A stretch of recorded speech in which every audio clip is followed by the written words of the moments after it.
dan membalasnya. Dan boleh hadiah itu antara muslim dan kafir, dan diharamkan menarik kembali hadiah yang sudah diberikan. Dan wajib menyamakan hadiah antara anak-anak. Menolak hadiah tanpa halangan syar'i itu adalah makruh. Menolak hadiah tanpa alasan syar'i itu adalah makruh. Nah, inilah tema-tema yang akan kita bahas pada malam ini insyaallah. Ya, judulnya Kitabul Hadaya, kitab tentang hadiah. Hadiah ini sama dengan hibah ya. Nanti akan dijelaskan ketika membahas masalah hibah. Kalau pemberiannya tanpa imbalan, tanpa timbal balik, itu namanya hibah, dan hadiah juga sebenarnya. Tapi kalau dengan uang berarti namanya jual beli. Iya enggak? Kita ngasih ini, lalu orang itu ngasih uang. Namanya apa? Jual beli ya.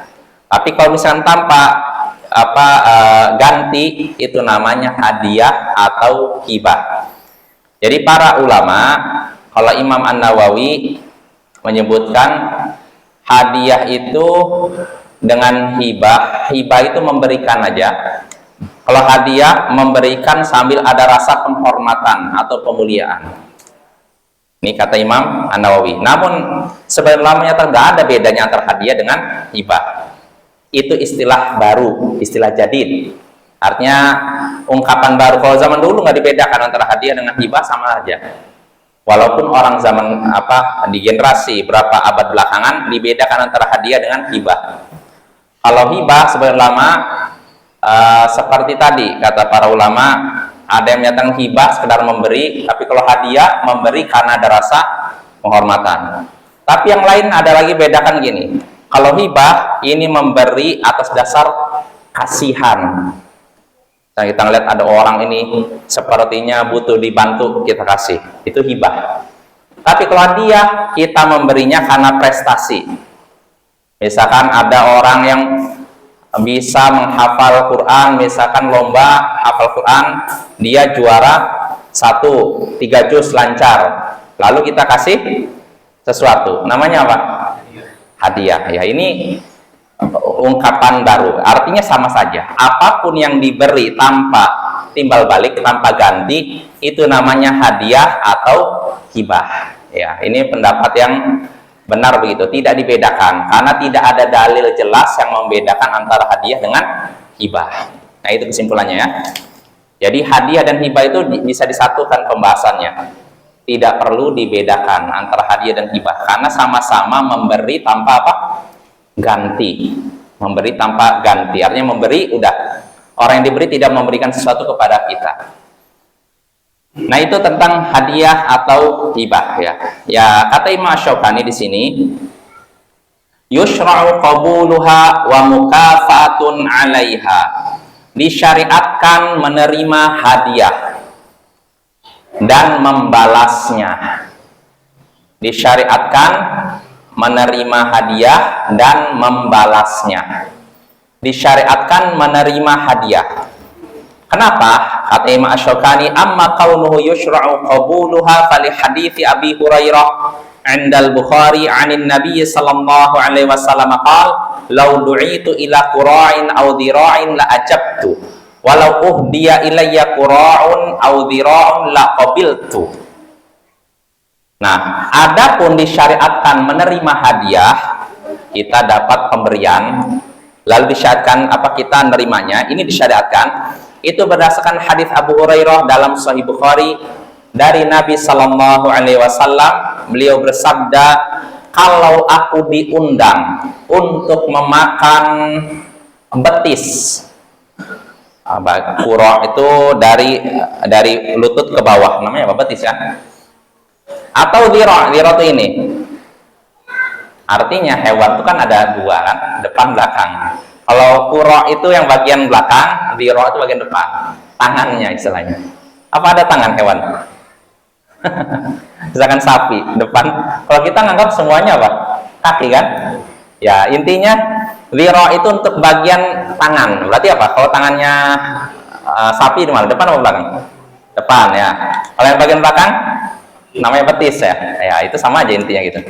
Jadi Nabi, kata beliau nih, kalau aku diundang untuk memakan itu bagian kaki depan atau belakang, hanya itu aja, ini saya akan aku penuhi panggilan tersebut. Aku penuhi undangan tersebut. Dan kalau dihadiahkan kepadaku tadi betis atau tangan depan atau belakang, ini saya akan aku terima. Nah, di sini Nabi kalau diundang untuk makan itu aja bagian lutut ke bawah ini kan dagingnya sedikit kan, ya. Nabi terima. Kalau diberi hadiah itu beliau terima.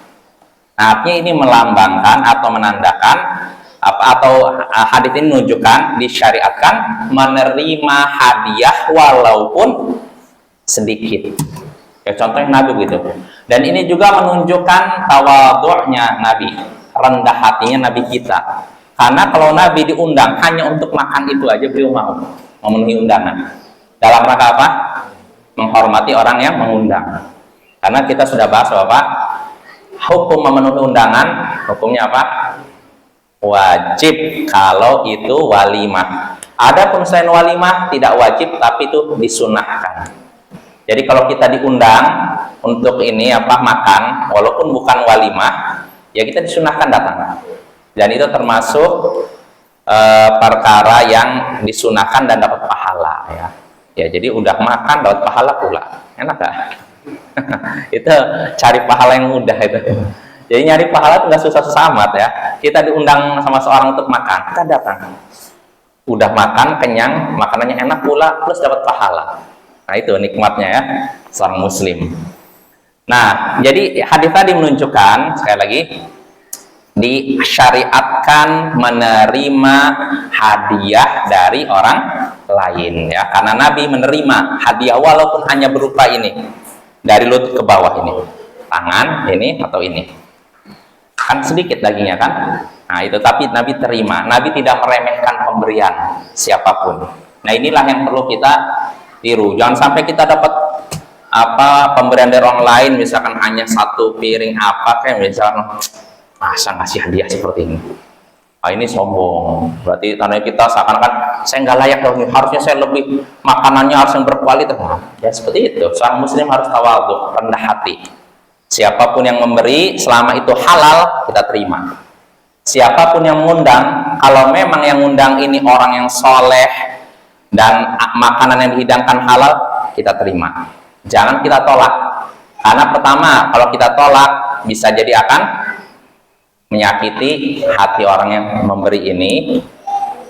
Lalu kedua, dikhawatirkan ada rasa ujub atau rasa tinggi hati pada diri kita. Ini saya pemberiannya hanya diundang ini, saya akan terima.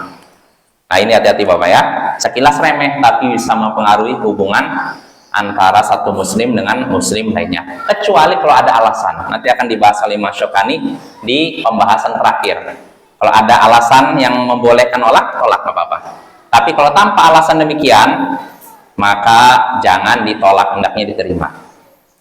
Nah itu dalil pertama yang disebutkan oleh Imam Syukani. Lalu dalil berikutnya juga, ya nggak apa-apa baca ya, biar kita makin membaca banyak hadis Nabi supaya lebih nempel. Walaupun satu hadis sudah cukup kan, tapi kalau kita baca lagi hadis yang lain, lebih menguatkan apa yang kita bahas.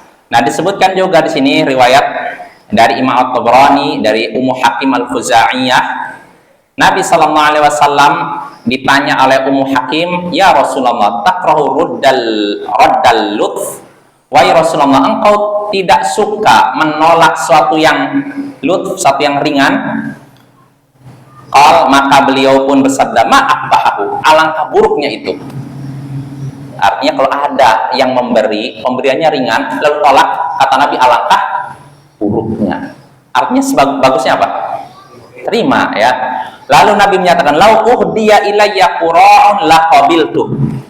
Lihatlah, seandainya aku diberi hadiah berupa tadi qura' ini dari lutut ke bawah ini saya akan aku terima.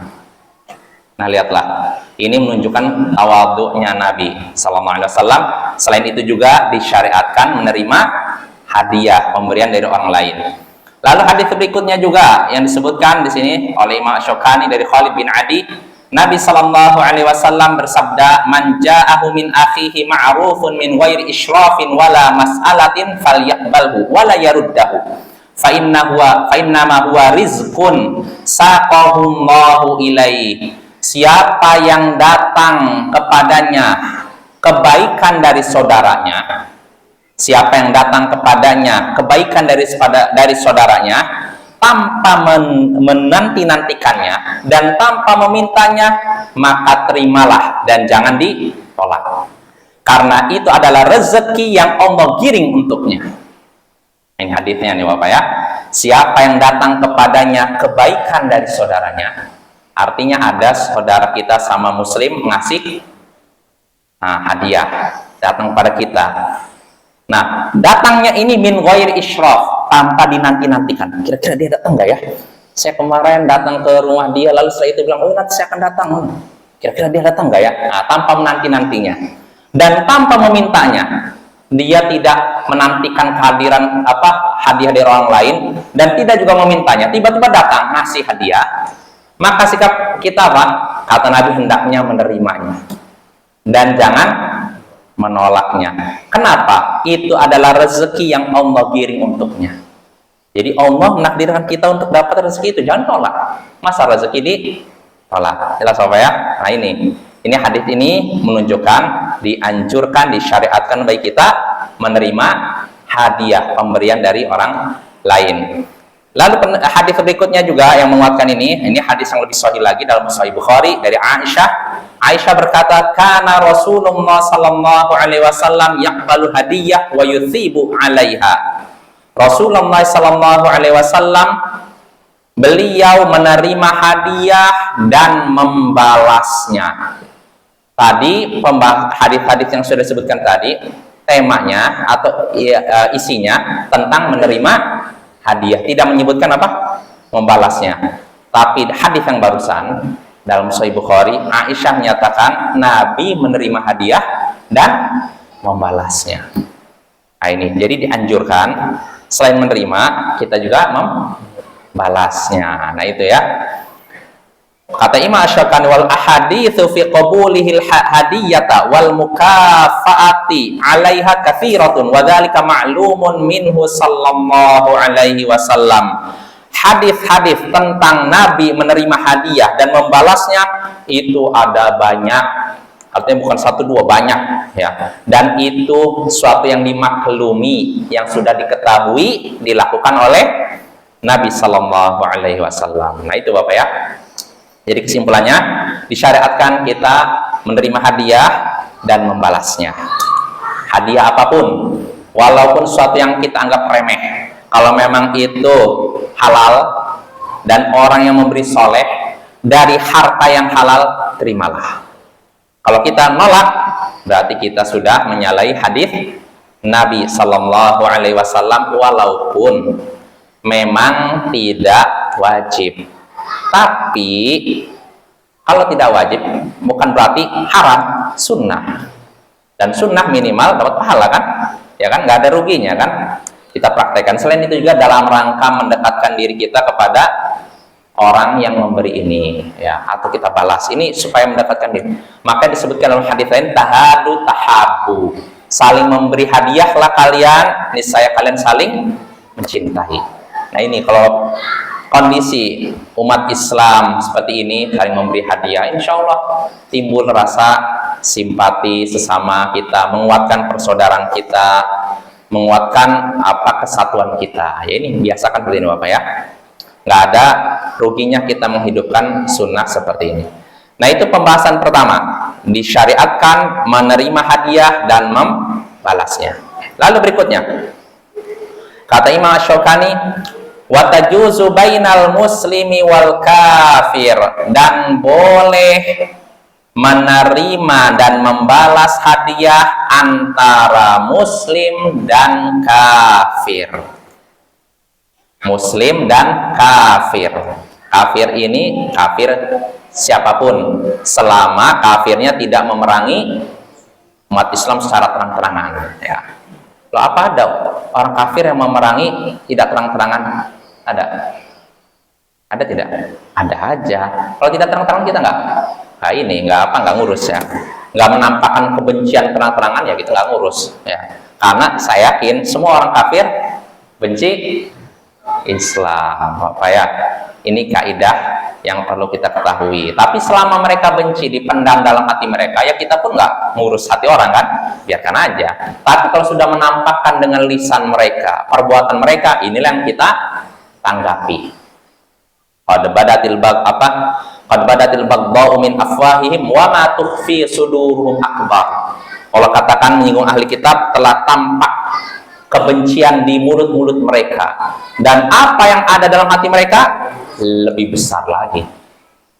Nah, ini di zaman Nabi ya, ketika itu masih banyak orang soleh dan ahli kitabnya masih dekat dengan masa Nabi mereka kan. Maka bagaimana pula kalau ahli kitab di zaman sekarang ya, di zaman Nabi aja nampak kebencian dari mulut-mulut mereka kepada Islam, dan yang disembunyikan lebih besar lagi. Ini zaman Nabi, apalagi zaman sekarang ya.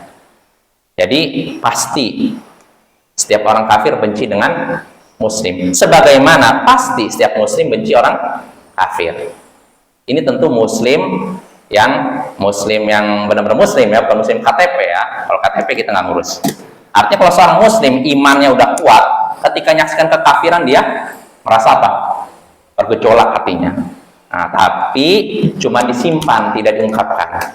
Jelas apa ya? Karena kalau diungkap apalagi dengan perbuatan, ini nggak bisa. Ya, selama kafir itu tidak mengganggu kita, tidak memerangi terang-terangan, ya dibiarkan. Jelas ya?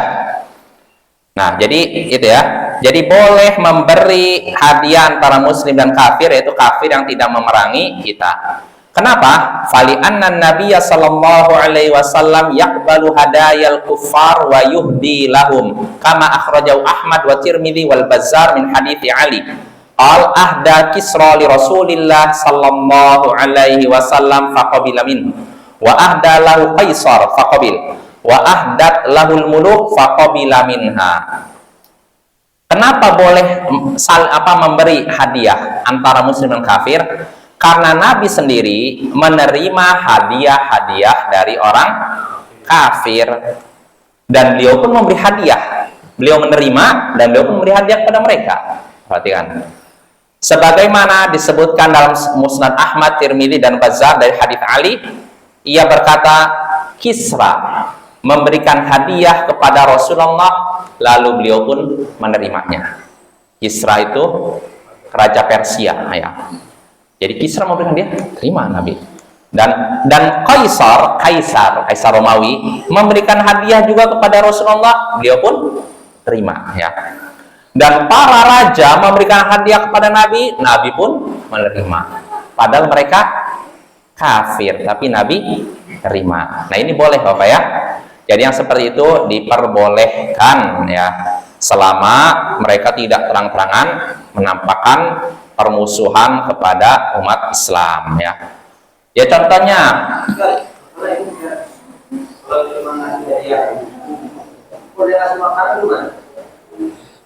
makanan, ya termasuk hadiah itu makanan kan, misal. Oh, kalau maksudnya gini, kalau orang kafir ini maksudnya memberikan makanan tergantung. Makanan ini berupa makanan sembelihan, maksudnya daging-daging. Kalau bukan daging, misalkan kayak kue-kue, ya itu nggak masalah. Kalau memang jelas, artinya kita tahu itu bahannya dari yang halal, Bapak ya. Apa? Ikan contohnya, orang kafir ngasih ikan. Itu. Ini jadi masalah. Ya jadi gini, asalnya kalau makanannya bukan sembelihan, berupa sembelihan, seperti apa, ada kambing, sapi dan semacamnya, ikan, yaitu nggak masalah ya. Terus kalau misalkan berupa sembelihan, maka kalau sembelihan ini ahli kitab, Yahudi dan Nasara, boleh. Berdasarkan surat Al-Maidah di awal-awal, situ boleh Bapak ya. Dan ini mayoritas ulama berpendapat boleh. Walaupun Imam Syafi'i menyatakan ahli kitab itu artinya keturunan Bani Israel. Adapun orang Kristen Indonesia nggak dianggap ahli kitab, orang Kristen Amerika tidak dianggap ahli kitab, karena mereka bukan Bani Israel. Ini pendapat Imam Syafi'i. Tapi pendapat yang kuat, siapapun yang beragama Nasara dan Yahudi, mau dari bangsa manapun, mereka dianggap ahli kitab. Maka kalau misalkan ahli kitab memberikan hadiahnya bukan berupa sembelihan, ini boleh. Nah, tapi kalau berupa daging sembelihan, sapi, ayam, apalagi kambing, pendapat yang jumhur ulama berdasarkan surat Al-Maidah tadi, boleh juga. Boleh juga. Terus bagaimana kalau tadi misalkan mereka ngasihnya dalam bentuk sup, dan bukankah mereka kalau panci mereka digunakan untuk masak babi, gitu Pak ya? Kalau saya tuh sama Bapak ya, saya membedakan antara Yahudi dengan Nasoro. Yahudi dengan Nasoro. Kalau Yahudi, orang Yahudi ngasih hadiah saya berupa makan, saya terima, insya Allah. Tapi kalau orang Nasoro, saya agak jaga jarak. Karena kalau orang Yahudi sangat menjaga dari yang haram. Sampai yang halal pun mereka haramkan. Orang Yahudi ini. Makanya Nabi SAW di Madinah diundang makan oleh orang Yahudi. Apa sikap Nabi? Makan. Sampai-sampai menjelang wafatnya beliau diundang makan oleh wanita Yahudi, ternyata diracuni. Ya kan? Artinya Nabi makan. Kenapa? Nasara tuh Kristen, Pak. Ya, kalau Yahudi nggak masalah insya Allah. Tapi kalau yang satunya Nasara ini, mereka ini seringnya menghalalkan apa yang Allah haramkan. Apa yang Allah haramkan banyak mereka halalkan. Babi ini dan ini. Makanya kalau saya pribadi diundang makan mereka, terus terang nggak tenang. Saya cari siasat supaya nggak mau makan ya. Kecuali kalau ada yang udah mendesak, dalam artian misalkan ada penguasa di situ, dan misalkan kalau misalkan kita menyingkir dari situ timbul fitnah besar, ya nggak masalah mungkin ya. Tapi kalau misalkan nggak ada khawatir seperti itu, nggak usah. Karena apa? Mereka itu bermudah-mudahan dalam yang haram. Jadi apa? Bahkan daging apa, sampai semua yang ada di darat halal kata mereka. Kecuali meja, itu pun karena keras katanya. Ada ungkapan seperti itu. Artinya apa? Yahudi, ya memang ada kemungkinan bisa jadi mereka baca bismillah atau tidak, tapi ayat tadi dalam surat Al-Maidah tadi membolehkan, dan kita nggak perlu dicek kira-kira mereka ketika nyembelinya baca bismillah, nggak perlu.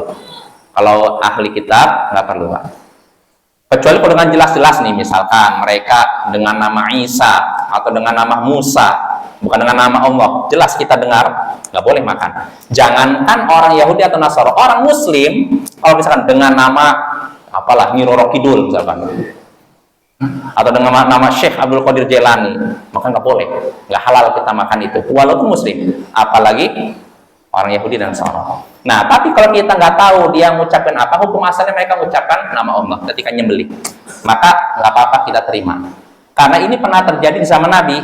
Nabi dapat hadiah berupa daging. Kata Aisyah, bisa jadi mereka nyembelihnya bukan tanpa nama Allah. Maka apa kata Nabi? Udah samuha wa kuluha, udah baca aja kamu bismillah lalu makan.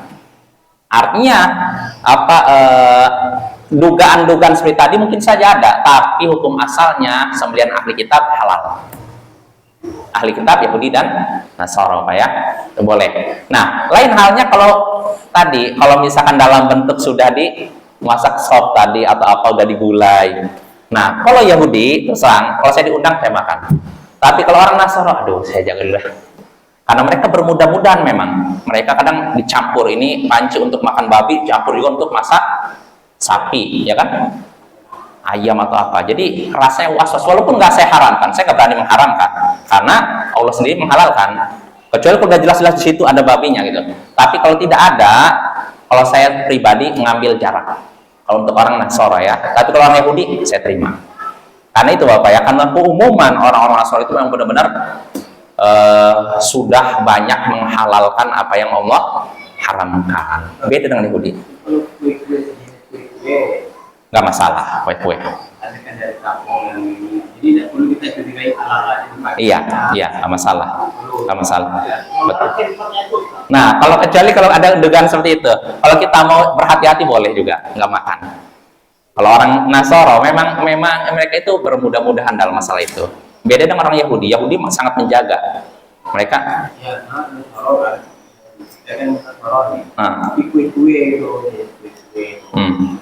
Ya sebenarnya hukum asalnya halal. Bahkan sampai sembelihan pun halal. Bahkan sampai dikasih gulai atau apapun halal. Cuma kalau saya sendiri pribadi sebagai bentuk hati-hatian, kalau yang masaknya orang Nasoro, saya lebih baik jauh.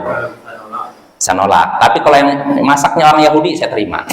Karena Yahudi mereka sangat menjaga dari yang haram. Saking menjaga dirinya, mereka yang halal pun mereka haramkan. Iya, orang Yahudi begitu. Beda dengan Nasoro kebalikannya. Yang haram Allah, yang diharamkan oleh Allah mereka halalkan. Halal semua itu. Kecuali meja katanya. Itu pun karena keras katanya. Pernah saya baca Yahudi itu penyembelihannya harus sama rahim. Ya pokoknya mereka lebih ketat. Contohnya gini Bapak, dalam masalah buang air kecil aja ya. Kalau mereka orang Yahudi, misalkan netes air seninya ke pakaian, maka harus dirobek. Kalau orang umat Islam, kalau netes nggak bisa dirobek kan cukup dicuci. Tapi orang Nasoro mau ngalir sekalipun mereka ibadah di tempat ibadah mereka sah, boleh-boleh aja. Jelas Bapak. Jadi ibaratnya umat Islam tidak antara kutub utara kutub selatan. Ini Yahudi, Nasoro. Kita pertengahan. Ini ekstrim, saking ekstrimnya yang Allah halalkan mereka haramkan. Yang satu ekstrimnya yang Allah haramkan mereka halalkan. Jadi kita di pertengahan. Jelas ya. Walaupun kalau ditanya apakah haram atau halal, ya hukum asalnya saya katakan halal. Walaupun dari orang Nasoro. Cuma sebagai bentuk hati-hatian saya pribadi, ini pendapat pribadi ya, nggak saya sarankan kepada Bapak. Kalau saya pribadi, kalau yang ngundangnya orang Nasoro, saya jaga jarak. Tapi yang Yahudi saya terima. Saya bilang orang Islam yang masak. Ya kalau yakin umat Islam nggak masalah. Saya kayak gitu orang bukan juga. Iya, kalau memang yang ngundang, misalkan orang Nasoro nih, tapi yang katanya yang masaknya umat Islam, orang Islam, ya nggak masalah kita datang. Nggak masalah, itu udah selesai masalahnya. Tapi yang jadi masalah kan kalau yang masaknya mereka juga, dengan panci mereka juga. Sedangkan mereka biasanya panci mereka digunakan untuk masak babi, masak tikus, masak anjing, masak kucing ya kan? Ya kan semuanya begitu kan? Nah, itu. Kalau ada orang Islam itu perawatan dari kita. Alhamdulillah itu. Yang masak kita perawatan dari kita. Itu bagus, kita lebih selamat. Alhamdulillah, mereka lebih ngerti ya. Ya bagus kalau kayak gitu ya. Jadi kalau gitu udah selesai masalah Pak ya. Rumah insya Allah nggak masalah. Kita sebagai bentuk inilah Pak, istilahnya menjaga kerukunan antar umat beragama, nggak masalah. Kita diundang ke rumah mereka masuk, walaupun bisa jadi ada lambang itunya Bapak ya. Ya nggak apa-apa, kita kan bukan untuk itu, kita istilahnya memenuhi undangan dia. Nah kalau kita memenuhi undangan dia, pertama kita juga menjalankan sunnah Nabi. Terus kedua, ada unsur dakwah dalam rangka mendekatkan dia. Siapa tahu kita bisa ngasih nasihat walaupun satu kalimat Bapak ya. Jadi kita jangan anggap remeh satu kalimat. Bisa aja lewat satu kalimat kita dia pikirkan, terus di kemudian hari dia tertarik masuk Islam. Mungkin nggak? Mungkin. Saya kan pernah ngasih contoh Syekh Muhammad bin Jamil Zainu, ulama Suriah yang tinggal di Saudi, meninggal di Saudi. Beliau di Suriah ini campur baur, ada Muslim, ada Nasara juga, ya. Walaupun mayoritas Muslim. Jadi beliau ketika SMP, Bapak, SMP bukan SD, beliau punya teman orang Nasrani ya. Keluar kelas bersama-sama. Nah beliau ketika itu karena tahu ini bukan Muslim kan, ditepukin. Tasyhadu an la ilaha illallah wa anna Muhammadar Rasulullah wa anna Isa abdullah wa rasuluh. Kamu mau bersaksi tidak ada yang berhak disembah kecuali Allah, dan bahwasanya Muhammad adalah Rasulullah, dan bahwasanya Isa adalah hamba Allah dan Rasulnya. Tepuk kita aja. Tanya, kamu mau nggak begitu? Tiba-tiba dia diam. Padahal biasa teman kan biasanya kalau keluar kelas biasa, tiba-tiba dia diam. Saya itu asyhadu an la ilaha illallah wa anna Muhammadar Rasulullah wa anna Isa abdullah wa rasuluh. Artinya apa? Masuk Islam, bayangkan. Padahal cuma ngomong biasa aja, masuk Islam. Nah, artinya kita jangan anggap remeh satu kalimat kita. Bisa jadi satu kalimat kita membuat seorang berpikir akhirnya dapat hidayah. Nah, itu Bapak ya. Jadi niatkan kalau kita berkunjung kepada orang-orang kafir begitu, bukan cuma basa-basi. Kalau basa-basi jadi basi, nggak dapat apa-apa. Tapi kalau niatnya dakwah, mendekatkan diri kita ke dia, maksud untuk dakwah, menyampaikan kebenaran, oh itu berpahala. Datangnya kita berpahala. Tapi kalau sudah basa-basi, ya dapatnya yang basi-basi aja. Nggak dapat apa-apa. Nah itu Bapak ya. Jadi kesimpulannya, boleh kita menerima hadiah dari orang-orang kafir. Dan boleh juga kita memberikan hadiah kepada orang-orang kafir, dan itu termasuk bukan perkara yang terlarang, karena Allah berfirman dalam surat Al-Mumtahinah, la yanhakumullahu 'anil ladzina lam yuqatilukum fid din wa lam yukhrijukum min diyarikum an tabarruhum wa tuqsitu ilaihim. Allah tidak melarang kalian berbuat baik dan berlaku adil kepada orang-orang yang tidak memerangi kalian dan tidak mengusir kalian dari kampung kalian. Allah tidak melarang kalian berbuat baik dan berlaku adil. Artinya nggak apa-apa kalau selama orang kafirnya tidak memerangi kita terang-terangan, maka nggak apa-apa kita berbuat baik kepada dia, bersikap adil kepada dia, dan itulah yang dianjurkan dalam Islam. Nah, Bapak ya. Ini masalah muamalah, karena terutama di negara Indonesia kita kan bukan satu pemeluk agama saja kan, ada banyak. Jagalah kerukunan ya. Dengan cara apa? Ya diantaranya saling memberi hadiah ya. Saling memberi hadiah dan berilah nasihat ketika memberi hadiah itu. Nah itu ya. Soal jelas ya. Ini perkara yang mungkin sudah Bapak praktekkan ya. Sebelum saya ngomong mungkin sudah dipraktekkan di sini. Nah itu tentang pembahasan kedua, bolehnya memberikan hadiah antara muslim dan kafir. Nah sekarang pembahasan berikutnya yang disebutkan oleh Imam Asy-Syaukani rahimahullahu ta'ala, wa yahrumur ruju'u fiha, dan diharamkan menarik kembali hadiah. Diharamkan menarik kembali hadiah ya. Kenapa? Kata Imam Asy-Syaukani, wa amma kaunuhu yukrahu ruju'u fiha falikaunil hadiyah hiya hibatun lughatan wa syar'an, wa qad warada fi dzalika hadits Ibnu Abbas 'inda al-Bukhari wa ghairihi anna an-nabiy sallallahu alaihi wasallam qala al-'aidu fi hibati kal-'aidu ya'udu fi qai'i. Kenapa diharamkan menarik kembali hadiah?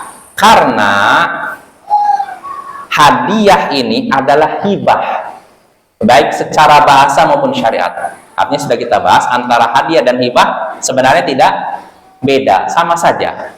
Intinya apa? Memberi sesuatu tanpa imbalan. Nah, karena kalau memberikan sesuatu dengan imbalan, dengan ganti, namanya apa? Jual beli. Kalau ini kan enggak, beli udah. Nah, kenapa enggak diharamkan demikian? Karena hadiah itu adalah hibah. Pada hakikatnya hibah, baik secara bahasa maupun syariat. Dan telah datang hadis dari Ibnu Abbas dan selainnya bahwa Nabi Shallallahu Alaihi Wasallam bersabda, al-aidu fi hibati kal-aidi ya'udu fi qai'i. Orang yang menarik kembali hibahnya, hadiah yang sudah diberikan, seperti orang yang kembali menjilat muntahnya. Jadi orang muntah, anjing muntah, lalu jilat lagi, kan jijik kan? Ya tidak, menjijikan kan? Nah begitu pula orang sudah memberikan hibah, tarik lagi. Nah nggak pantas Bapak ya. Pertama itu melanggar hadis Nabi. Kedua itu benar-benar menyakitkan orang yang memberi. Nggak boleh Bapak. Kalau udah diberikan berikan. Loh, tapi dia digunakan untuk perkara maksiat, ya sudah urusan dia dengan Allah. Kita nggak ada tujuan ngasih orang untuk maksiat, jelas Bapak ya. Ya jadi nggak apa-apa. Kita udah selesai, kita udah dapat pahala dari Allah. Adapun dia gunakan untuk maksiat, urusan dia dengan Allah. Jelas? Ini kalau masih niat gimana kita kan niat mau ngasih hadiah ke seorang itu terus nggak jadi. Dapat pahala karena niat. Pahala niat. Artinya udah disiapkan. hadiah udah menuju orang itu, tapi oh ada urusan gak jadi gitu. Ya. Oh itu dapat pahala sempurna. Kalau lah apa kan ternyata ya kan. Lalu nggak jadi. Oh nggak masalah. Bapak yang penting niat Bapak. Kalau kita nggak bisa melakukan kebaikan, minimal niat. Dengan niat aja dapat pahala. Gratis, apalagi niat gratis nggak bayar kan. Jadi gini, saya dalam hati saya mau ngasih hadiah kepada fulan nih, baru niat nih udah dapat pahala.